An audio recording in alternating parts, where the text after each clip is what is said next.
I just got back from a 3-week trip to Thailand. I'm going to show all the training and some of the activities. First up was Phuket, which is in the southern end of Thailand. It's a region, and there's Phuket City. This is where IWF Worlds was in 2024. That's a 110 snatch.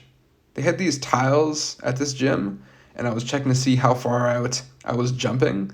Sometimes I move my feet so far out that I can't get into the bottom position. Clean was super rusty, as well as the jerk.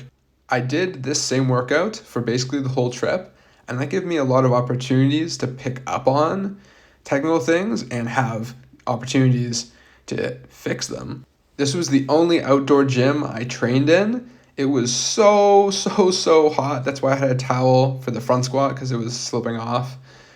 I've trained in 30 degrees before, but the climate was different out there. They had a cold plunge. I just heated up right after, though. It was tough. Of course, I was sweating a lot and I had a lot of blood flow going. In person, my physique was looking wild. I included some videos. My intention was to continue the cut in Thailand, but I had access to a buffet twice a day. So what I did was only eat breakfast and dinner. I figured it'd be hard to get in 1,400 calories in both of those meals if I was avoiding super fatty foods. And I did manage to go from 208.5 to 206.5. So I lost 2 pounds. Pretty solid. I'll show some of the more authentic food later. This food was at the hotel. There were some friendly folks at this basketball court. The hoop was 9'11". I managed to hit a tomahawk off dribble, which I actually have not done before. Not the best dunking performance overall. Of course, with the heat, it really just wasn't practical to dunk often, and I only dunked one other time on this trip. I feel like it gave me an opportunity to rest some overuse pain. I wouldn't even say I have overuse injuries. It's just overuse pain, just discomfort. And it's good. I think I'm going to build some fast twitch fibers up from all the rest. So yes, what do we have going on here? I'm just getting home. This is Maya Bay, very popular spot online. Instagram versus reality right there. Okay, I'm on the front of the boat. This is one of the best experiences. So this is a family vacation, right? Riding on the boat with those two, definitely one of the experiences that made the trip worth it. Those are some monkeys. I hit an upper workout, kind of unplanned, guillotine press there. I don't even know if that's a rack. It was nice to feel the spontaneous urge to go work out. I haven't felt that in a very long time, probably because I train 5 days a week, 4 to 5 hours. And I enjoy training. It's not like I'm dreading going to train, but obviously it's not just like, hey, why don't I go just hit a quick workout? I don't feel that, but it's nice to know it's still there. There is a lot to unpack as far as how this trip made me reflect on my relationship with training. You'll see I don't hit that many activities throughout the trip, and that's because I don't really know what to do with myself when I'm not training. I don't have that much of a life outside of training. One thing that is good to reflect on here, one sec, let's talk about Koh Samui real quick. So this is the next place we went to. It's an island, a little bit above Phuket, still in that southern end. This is the place we were staying. We went to Banya Jai. That was like $8 right there. The Masaman chicken, which I didn't film, was crazy. This gym just opened in Koh Samui. They had IWF Worlds on. Felt pretty immobile on this warm-up here. And my sauce press was okay. I did some no-foot snatch in this session. My no-foot snatch is sometimes a little suspect with the foot movement, but it gets the job done. And I was able to drop into some pretty deep positions for me, which is great. Anyways, what I wanted to talk about is how much I enjoyed writing programs for Lynx athletes whilst being on this trip and having a little less on my plate. Of course, I still enjoy writing programs all the time, but when there's a lot of things piling up, it can feel like a little bit of a chore sometimes. But yeah, again, just nice to know that base passion is still there. Obviously, I have a lot of stuff going on, but it's definitely still there. And it gave me a sense of purpose while I was kind of just popping around doing random things. Okay, this gym had so much stuff. Some machines, I don't even know what they were. There was a lat pullover here. Honestly, I like the dumbbell variant more than this one, which is funny, but it was cool to hit this. They had this shoulder machine. I didn't actually like this one that much either, but they are technically optimal. What I really did like was this chest-supported T-bar row. Amazing back machine. Grab, which is kind of like Uber in Thailand, wasn't working. So I had this suspect walk back here. The sidewalks are not very big for the most part in Thailand. What do we have going on here? That was a brunch at Nomad, a really good place that's on the way to this gym. 105 here for the no-foot double. I was getting low, and I realized when I got home that my pull has gotten like 2 inches worse. So I think I'm making up for that by dropping lower. I feel like I haven't been realizing the technical improvements that I'm making because of the cut and just getting weaker. But I am somewhat managing to hold on to strength here. This is 120. Yeah, I was surprised that I couldn't pull out a better performance, because this was a lot better than that gym where I was overheating.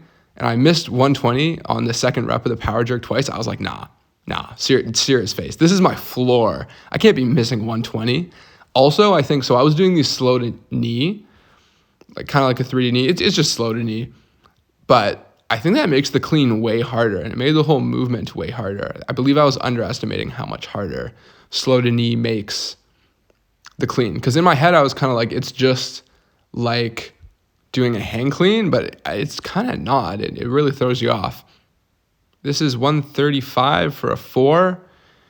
Trying to push up my front squat a little bit here. And then 210 for an RDL 5. This was too much. This was ego lifting, 100%. Not very recoverable for my back.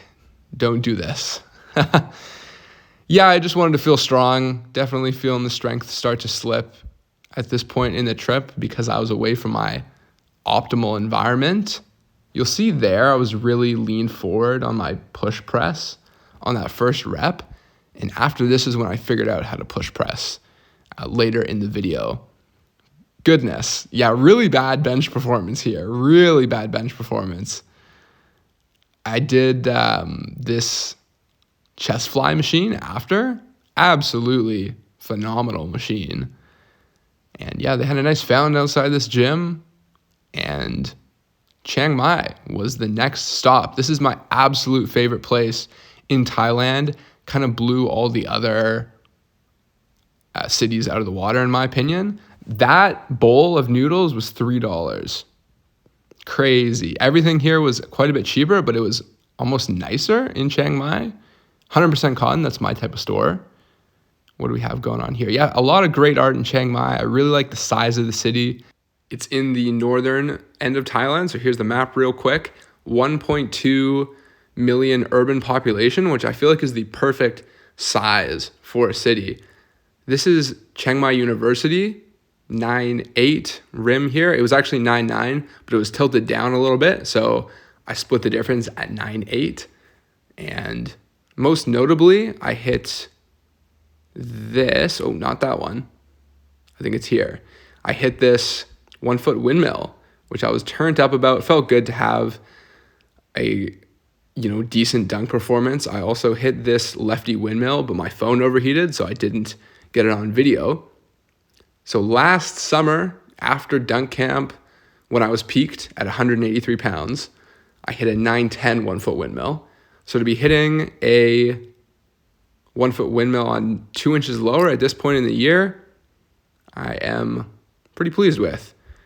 Got some slow-mo sprinting there. I got to stay taller. My coach made that point recently at the track club that I'm in, that I kind of sprint squatted, and I think that was a good point. This workout at Chiang Mai University, oh my goodness, I clarked 120. Can you believe that? I can't be clarking 120. Man. Yeah, strength was starting to suffer here. Again, just being out of my optimal environment.